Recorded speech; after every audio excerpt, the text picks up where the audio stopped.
जय हिंद बच्चों, chemistry point में आप सभी का स्वागत है। पिछले लेक्चर में हम आप सभी को तत्व के बारे में बताए थे। उसमें धातु, अधातु और उपधातु यानी मेटल, नॉन मेटल और मेटलवाइट्स के बारे में बताए थे। और दो टॉपिक और रह गया था, कंपाउंड और मिक्सचर यानी कि यौगिक और मिश्रण रह गया था। तो आइए आज हम यौगिक से स्टार्ट करते हैं। यहाँ लिखा हुआ है यौगिक, यानी कि उसको इंग्लिश में कंपाउंड बोलते हैं। तो यौगिक क्या होता है? जब दो तत्वों को आपस में मिला देते हैं या दो से अधिक तत्वों को आपस में मिला देते हैं एक निश्चित अनुपात में, उसका एक फिक्स रेशियो होता है, ठीक है, तो उसी को यौगिक बोलते हैं। तो आइए डिफिनेशन में क्या लिखा हुआ है। यौगिक वह शुद्ध पदार्थ है जो दो या दो से अधिक तत्वों के एक निश्चित अनुपात में रासायनिक संयोग से बनता है ना। दो तत्वों के एक रासायनिक संयोग से, यानी कि वो एक निश्चित अनुपात में होता है। यहाँ लिखा हुआ है निश्चित अनुपात में, यानी कि उसका एक फिक्स रेशियो होता है। जैसे यहाँ देख लीजिए, वाटर है यानी कि ये पानी है। पानी में क्या है? दो अणु क्या है? H का है यानी हाइड्रोजन का है, और 1 मोल क्या है? ऑक्सीजन है। और ये क्या बन गया? वाटर बन गया। कार्बन डाइऑक्साइड में कार्बन कितना है? 1 है, और ऑक्सीजन कितना है? 2 ऑक्सीजन हो गया। दोनों मिला करके कार्बन डाइऑक्साइड बना है। यानी कि इसका एक रेशियो निश्चित है कि यहाँ पर 2 हाइड्रोजन और 1 ऑक्सीजन, यानी कि 2 और 1 ऑक्सीजन मिला करके एक क्या बना है? 1 मोल ऑफ वाटर बना है। और उसी तरह से यहाँ पर 1 क्या है? कार्बन है और 2 ऑक्सीजन है, तो क्या बना? 1 मोल ऑफ CO2 बन गया। और यहाँ पर लिखा हुआ है अमोनिया, यानी कि NH3। एक नाइट्रोजन है और 3 हाइड्रोजन है, ये मिला करके NH3 बनाया, यानी अमोनिया बनाया है। यानी कि कहने का मतलब है कि ये जो यौगिक होता है वो एक निश्चित अनुपात में होता है, उसका एक फिक्स रेशियो होता है। और आगे हम बताएंगे आप लोगों को मिक्सचर है ना, मिश्रण, तो उसका कोई निश्चित अनुपात नहीं होता है। वो कितना होगा उसका कोई फिक्स रेशियो नहीं होता है, लेकिन कंपाउंड का एक फिक्स रेशियो होता है। आगे नोट में लिखा हुआ है यौगिक को रासायनिक क्रिया के द्वारा 2 या 2 से अधिक तत्वों में बांटा जा सकता है। तो बच्चों आइए यौगिक के कुछ गुण को देखते हैं, ठीक है। Properties of compound. इसका द्रवनांक यानी मेल्टिंग पॉइंट और बॉइलिंग पॉइंट, क्वथनांक क्या होता है? निश्चित होता है। यहाँ ध्यान देंगे, निश्चित होता है। द्रवनांक और क्वथनांक, दैट मीन्स मेल्टिंग पॉइंट और बॉइलिंग पॉइंट दोनों निश्चित होता है। यौगिक के गुण उसके अवयवी तत्वों के गुण से भिन्न होता है। ये जो लाइन है इंपॉर्टेंट है, इस पर ध्यान देंगे।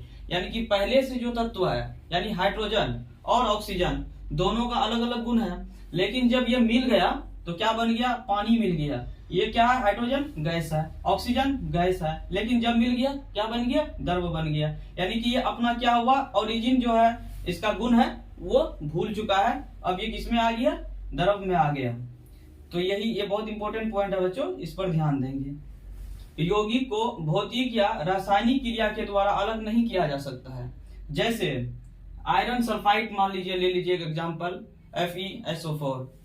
तो अगर आयरन को चुंबक के सामने लेके जाएंगे तो ऐसे भौतिक प्रक्रिया के द्वारा आयरन जो है वो चुंबक में सट जाना चाहिए, सल्फर अलग और आयरन अलग हो जाना चाहिए, लेकिन ऐसा नहीं होता है। तो वही यहाँ लिखा हुआ है कि यौगिक को भौतिक या रासायनिक क्रिया के द्वारा अलग नहीं किया जा सकता है। चौथा है यौगिक के अवयवी तत्व एक निश्चित अनुपात में रहता है। जैसा कि हम बता रहे हैं शुरू से कि उसका एक क्या होता है? निश्चित अनुपात होता है, फिक्स रेशियो में होता है कि कितना मोल हाइड्रोजन होगा, कितना मोल ऑक्सीजन होगा, 1 मोल ऑफ वाटर बनाने में, 1 मोल ऑफ अमोनिया बनाने में कितना नाइट्रोजन और कितना हाइड्रोजन चाहिए।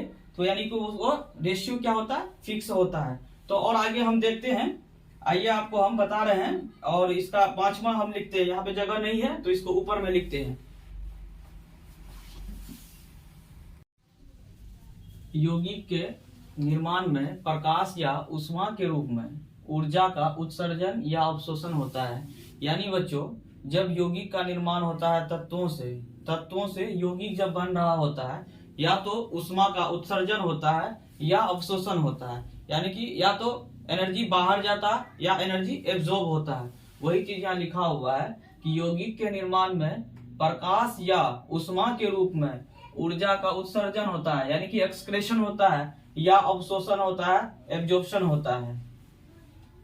यौगिक एक समान पदार्थ है यानी होमोजेनियस मैटर है, अर्थात यौगिक के संगठन और गुण हमेशा एक समान होते हैं, यानी कि उनका स्ट्रक्चर और उनके जो है गुण है वो दोनों एक समान रहते हैं। जब हम मान लीजिए हाइड्रोजन सल्फाइड ले लीजिए, H2S ले लेते हैं, तो क्या हो गया, यौगिक है।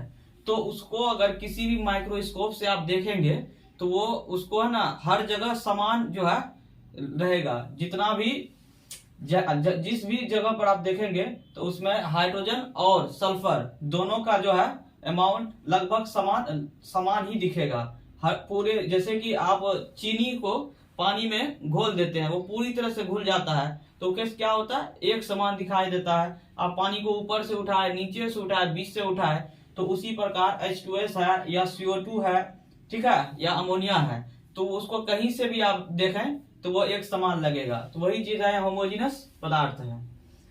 तब यहाँ एक नोट में डाला हुआ है, तत्वों को रासायनिक विधि के द्वारा निर्माण किया जाता है, इसलिए रासायनिक यौगिक कहा जाता है इसको।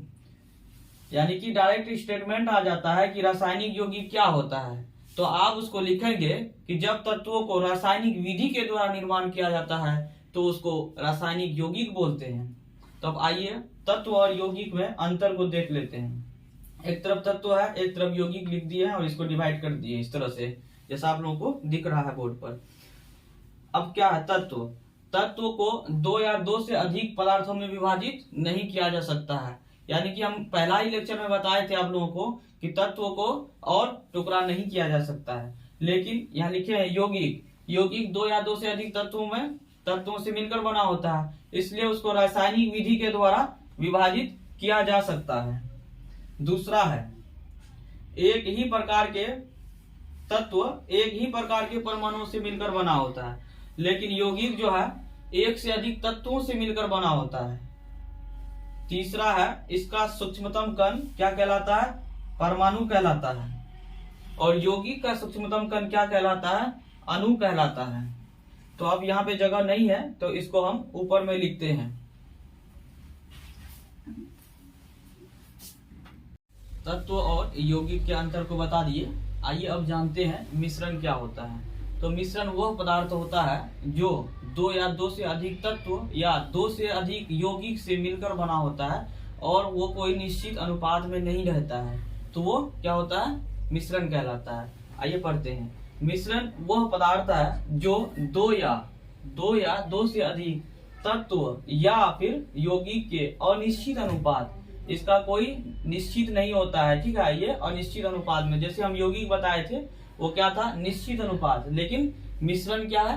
वो कोई निश्चित अनुपात में नहीं होता है, वो क्या कहलाता है? मिश्रण कहलाता है। आइए इसका एग्जांपल देखिए।